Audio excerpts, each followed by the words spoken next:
Peut-être connaissez-vous le verbe mitonner, mais une mitonnette, savez-vous ce que c'est? Le latin désigné par le mot mica, une parcelle, une petite partie, un grain. En français, mica a donné le nom mi, qui a d'abord conservé le sens du latin, puis a pris le sens qu'on lui connaît encore aujourd'hui, celui de partie molle du pain. C'est une forme dérivée de mi, la miette, qui désigne désormais la petite parcelle qui tombe du gâteau ou du pain lorsqu'on le coupe, qu'on le rompt ou qu'on l'a mangé. En Normandie, la mie a également donné naissance au nom miton, morceau de mie. De là provient le verbe mitonner, laisser cuire longtemps sur un feu doux, en parlant surtout de la soupe.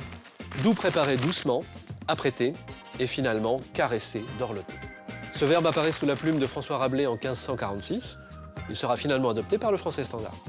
Un plat qui a été cuit longtemps, avec beaucoup de soin, sera donc appelé une mitonnée. Dans notre région, d'où le mot est originaire, il désigne en particulier une soupe faite de morceaux de pain bouillis longuement dans l'eau, à laquelle on ajoute du lait ou de la crème avant de la manger. Ma grand-mère faisait blondir des oignons dans une casserole, puis elle mouillait cette préparation avec du lait et ajoutait du pain ou du biscuit.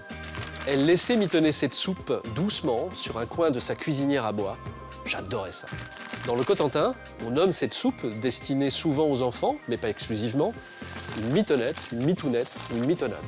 On emploie aussi les mots pané ou paname pour désigner cette spécialité culinaire, équivalent du français standard panade ou encore soupe de lait. Franchement, ça ne vous donne pas faim?